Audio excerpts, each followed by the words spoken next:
BJP प्रवक्ता संबित पात्रा इस वक्त प्रेस कॉन्फ्रेंस कर रहे हैं, आपको सीधे लिए चलते हैं। आप सभी को नमस्कार।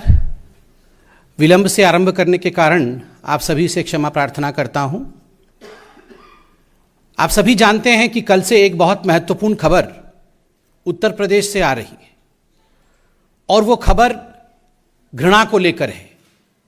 जिस प्रकार से कुछ राजनीतिक दल, चाहे वो कांग्रेस हो और चाहे वो समाजवादी पार्टी हो, आपस में जिस प्रकार से एक कंपटीशन और एक प्रतिस्पर्धा चल रही है कि who will promote more hatred for the Hindus, हिंदुओं के खिलाफ ज्यादा घृणा कौन उगल सकता है और हिंदुओं के खिलाफ बोलने वालों को कौन सी पार्टी प्रश्रय दे सकती है, इस प्रकार का विषय, इस प्रकार का प्रतिस्पर्धा, कंपटीशन हम उत्तर प्रदेश में समाजवादी पार्टी और कांग्रेस के बीच में देख रहे हैं।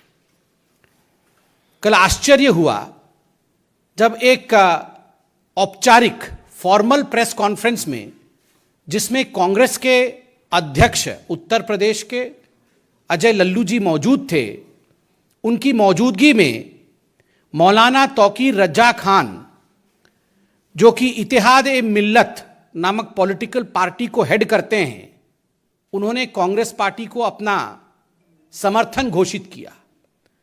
और अभी भी हमने देखा कुछ मिनटों पहले कांग्रेस पार्टी के ऑफिशियल ट्विटर हैंडल ने प्रियंका वाड्रा जी के साथ मौलाना तौकीर रजा खान के तस्वीर को ट्वीट करते हुए लिखा है कि बीते दिनों आला हजरत बरेली शरीफ के मौलाना तौकीर रजा खान साहिब की कांग्रेस महासचिव श्रीमती प्रियंका वाड्रा जी से मुलाकात हुई और समर्थन देने की बात उन्होंने कही है। तो ये कांग्रेस पार्टी ने ऑफिशियली ट्वीट भी किया है और तौकीर रजा खान के समर्थन के विषय में कल प्रेस कॉन्फ्रेंस भी देखा। आज ये सवाल उठता है कि आखिर ये मौलाना तौकीर रजा खान साहब कौन है। याद करिए, मीडिया ने चंद दिनों पहले मौलाना साहब के एक वीडियो को दिखाया था जिसमें स्पष्ट रूप से मौलाना तौकीर रजा खान हिंदुओं के खिलाफ जहर उगल रहे थे उत्तर प्रदेश में।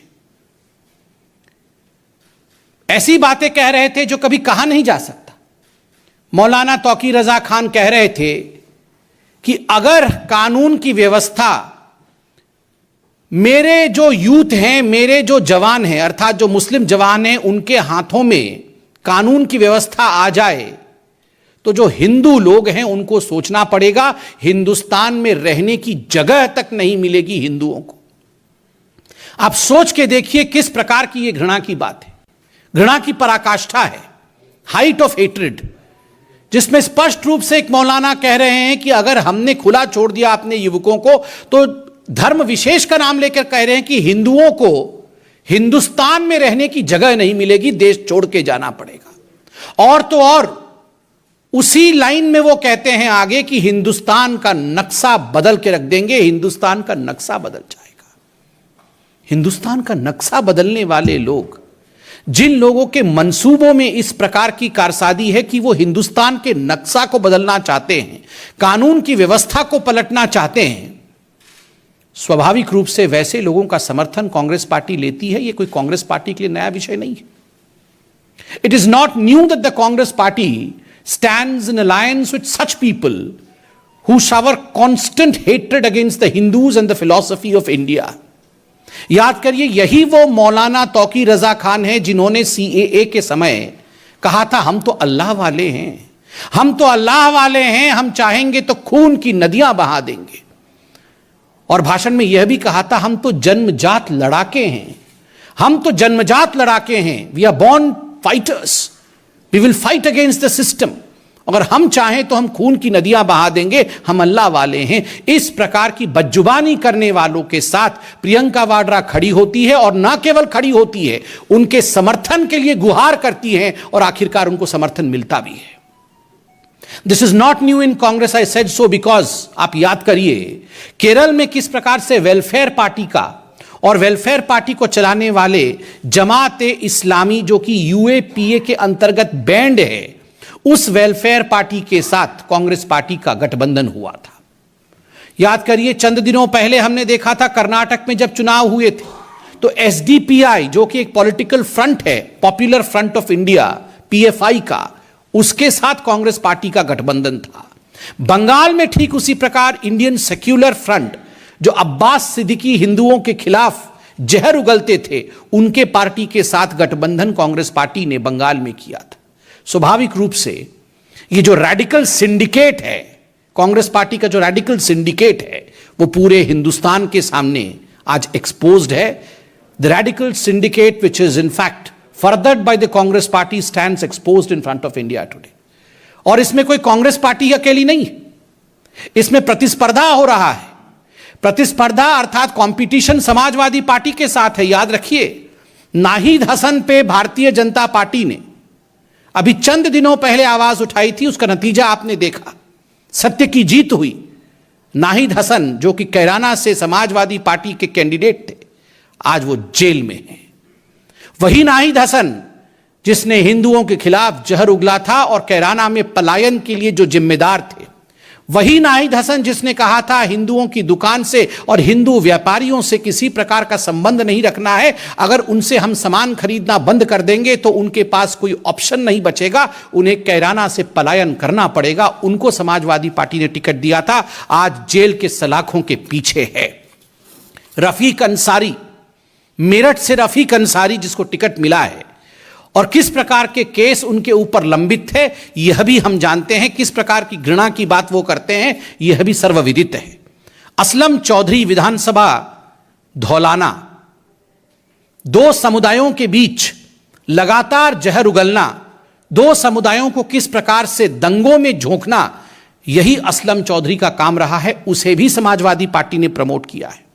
साहिद मंजूर किठौर से, उनके खिलाफ भी क्या केस है आप अध्ययन कर सकते हैं। और मोहर्रम अली पप्पू, मोहर्रम अली उर्फ पप्पू, जिसको टिकट दिया गया है समाजवादी पार्टी द्वारा और जो सहारनपुर में गुरुद्वारा हिंसा का मास्टरमाइंड था, गुरुद्वारे में किस प्रकार उन्होंने हिंसा करवाई थी मोहर्रम अली ने, यह हम सब ने देखा था। तो चाहे कांग्रेस पार्टी का मौलाना तौकीर रजा खान हो या समाजवादी पार्टी का नाहिद हसन, उद्देश्य केवल एक है। ये जो रैडिकल सिंडिकेट है, इसका उद्देश्य है किस प्रकार से दंगे भड़काना, हिंदुओं को डराना, हिंदुओं को बांटना और केवल अपने परिवार की राजनीति को आगे बढ़ाना। इसके साथ मैं आपको याद यह भी दिलाना चाहूंगा, such is the level of hatred of these political parties that they don't even spare the prime minister of India. ये जो घृणा की राजनीति है, आज कुछ पॉलिटिकल पार्टीज जो घृणा की राजनीति को आगे बढ़ा रही हैं, उसमें इसका आलम इस कदर ऊपर जा चुका है कि कुछ पॉलिटिकल लोग प्रधानमंत्री नरेंद्र मोदी जी के खिलाफ भी जिस प्रकार के शब्दों का उच्चारण कर रहे हैं, प्रयोग कर रहे हैं, और जिस प्रकार का प्रयोग पंजाब में भी हुआ वो हमने देखा है। कल टीवी चैनलों के माध्यम से कांग्रेस पार्टी के अध्यक्ष महाराष्ट्र में नाना पटोले ने जिस प्रकार के शब्दों का प्रयोग आदरणीय प्रधानमंत्री श्री नरेंद्र मोदी जी के लिए किया है, मुझे लगता है उसे दोहराना भी उचित नहीं होगा।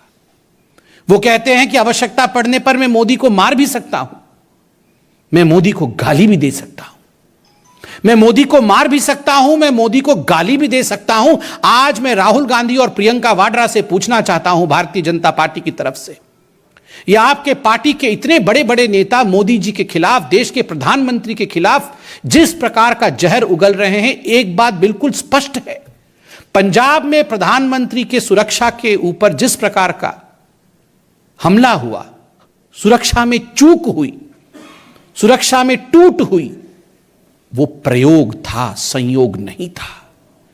That was an experiment which was done at the behest of the top leaders of the Congress party. वरना ये सारे कांग्रेस के लोग एक ही जुबान बोल रहे हैं, प्रधानमंत्री को मार भी सकते हैं, मोदी को मार भी सकते हैं। एक बात आज कांग्रेस को सुनना ही पड़ेगा, 2014 से पहले आपने मोदी जी के लिए इसी प्रकार के शब्दों का प्रयोग हमेशा किया, कभी उनको नीच कहा, कभी आपने कहा कि तू तो चाय वाला है, तू जाके हमारे अधिवेशन में चाय बेच, तुम्हें हम छोड़ेंगे नहीं। पाकिस्तान में जाकर आपने कहा कि मोदी को हटाना होगा, किंतु आपने जितना भी जहर उगला मोदी जी के खिलाफ, उतना ही अमृत हिंदुस्तान की जनता ने अपने प्रधानमंत्री के ऊपर बरसाया है। इसलिए आप इस मुगालता में ना रहें। Please don't be in a confusion that if you abuse the prime minister of India the PM post stands condemned. No, you are condemning yourselves. इस प्रकार की भाषा और इस प्रकार के प्रचलन से आप खुद का ही हानि कर रहे हैं। बहुत बहुत धन्यवाद। कोई प्रश्न हो तो अवश्य पूछें। बाहर और कुछ लोग अंदर ऑलरेडी अपना लंच। अवन भाई, इंडिया टीवी हर वक्त हर जगह डाउनलोड करने के लिए सर्च करें India TV news Google play store या ऐप स्टोर पर।